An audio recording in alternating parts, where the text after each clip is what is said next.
इस चार्ट पर डिस्कस करेंगे और सीखेंगे कि किसी के चार्ट में कौन सा प्लेनेट की प्लेनेट होता है, उसको हम कैसे ढूंढते हैं। ठीक है, तो जैसा कि आप सबको पता है कि मेष लग्न की कुंडली को आधार बना करके ही हम प्रिडिक्शन करें तो हम की प्लेनेट ढूंढ सकते हैं। ठीक है, तो ये चार्ट है और इन्होंने अपना डिटेल दिया है, अपनी पत्नी का डिटेल दिया है और बताया कि बच्चे भी हैं, एक बच्ची भी है शायद। तो हम इन्हीं का चार्ट लेते हैं, महाराष्ट्र के रहने वाले हैं ये। देखिए लग्न कुंडली जो है, सबकी लग्न कुंडली, आप अपनी अपनी लग्न कुंडली उठा लीजिए, जिसमें पहला भाव जो होता है वो मेष लग्न होता है। किसी की कुंडली में मेष लग्न मान करके, एक नंबर मान करके कुंडली को अगर चेक किया जाए तो वहाँ पर सूर्य उच्च का होता है, दूसरे भाव में चंद्रमा उच्च का होता है वृषभ राशि का।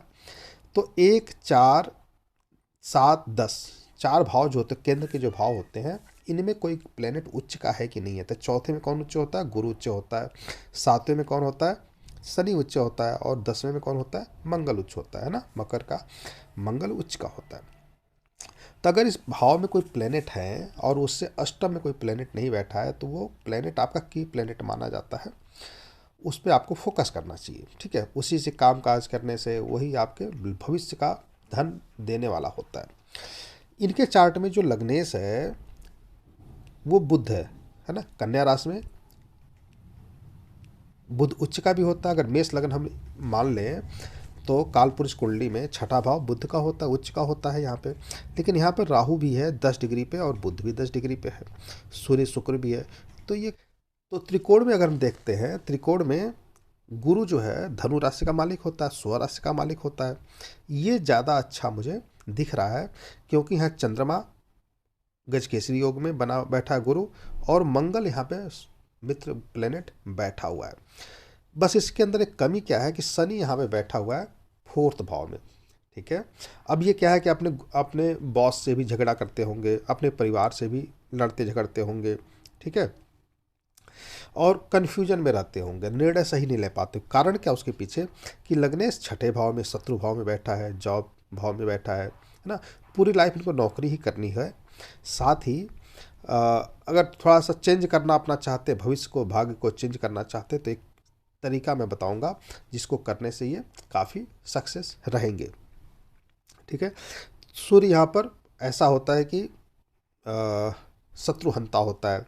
ठीक है, लेकिन शुक्र यहाँ पे कमज़ोर पड़ जाता है, राहु यहाँ पे शत्रुहंता बनता है। तो कुल मिला के लड़ते झगड़ते होंगे, थोड़ा सा ईगो बहुत ज़्यादा इनके अंदर है क्योंकि लग्नेश के साथ सूर्य बना बैठा हुआ है। तो काफ़ी लाइफ इनकी फंसी हुई है ना, मकर जाल जैसी जैसे, और वहाँ से निकलना बड़ा मुश्किल है ना। कन्फ्यूजन वाली स्थिति में होती है। इनको एक लक्ष्य बनाना पड़ेगा, जब तक लक्ष्य नहीं बनाएंगे तब तक सक्सेस कैसे होंगे, है ना। और कोई भी व्यक्ति जो सक्सेसफुल है उसके लिए एक एक रास्ता अगर मिल जाए हजारों रास्तों में से, तो वो आगे निकलता चला जाता है, चाहे लाइफ में उसके साथ कितनी भी परेशानियां क्यों ना हो, है ना। तो अब समझते हैं कि इनका धनु जो है 9th भाव में बैठ करके सबसे की प्लेनेट बना हुआ है ना। इसको पावर मिली है मंगल की, किसकी? मंगल की। दूसरा चंद्रमा की पावर मिली हुई है। ठीक है, जो एकादशेश है। ठीक है, तृतीय मंगल की पावर मिली हुई है। तो यहाँ पर इनको गुरु से रिलेटेड अगर काम को करें, ठीक है, गुरु एक तो सबसे पहले इनको गुरु बनाना चाहिए। कोई भी गुरु हो उनको गुरु बनाए और फिर उनसे गुरु दीक्षा लें और गुरु मंत्र का जाप करें। ठीक है, प्रतिदिन इनको मंदिर जाना चाहिए। ठीक है, प्रतिदिन मंदिर जाना चाहिए और पीले चीज़ों का चढ़ाना जरूरी है मंदिर में। ठीक है, वहाँ जो भी पंडित जी हैं उनका प्रणाम करें, भगवान को प्रणाम करें, तभी भगवान का आशीर्वाद मिलेगा। तो की प्लेनेट गुरु, गुरु से रिलेटेड अगर वर्क करते हैं, गुरु से रिलेटेड वर्क क्या होता है कि आप एजुकेशन सिस्टम में क्या आप जा सकते हैं, क्या आप इतने टैलेंटेड हैं कि आप किसी को पढ़ा सकते हैं।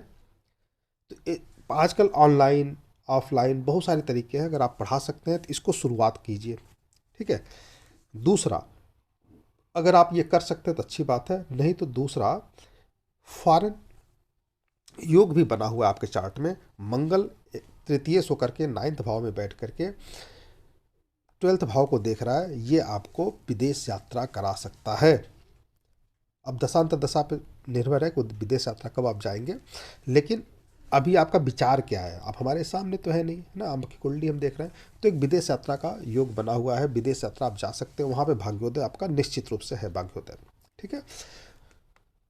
दूसरा, विदेश से पैसा भी आ सकता है। तो अगर आप टीचिंग करते हैं तो all over India, all over world, कहीं भी कुछ भी जो आपकी लगता है कि आप पढ़ा सकते हैं और पूरे वर्ल्ड के लोग पढ़ सकते हैं, सीख सकते हैं आपसे, उसमें अपनी कैपेबिलिटी बढ़ाइए, उसमें आप अपनी ट्रेनिंग बढ़ाइए, सीखिए, और आप पाएंगे कि एक ऐसा रास्ता आपको मिल गया तो आप अर्श से, फर्श से उठ करके अर्श पे पहुंच गए। सॉरी, इस पे आप कोशिश कीजिए और आप पाएंगे कि निश्चित रूप से बहुत ही सक्सेसफुल लाइफ आप जी रहे हैं। ठीक है।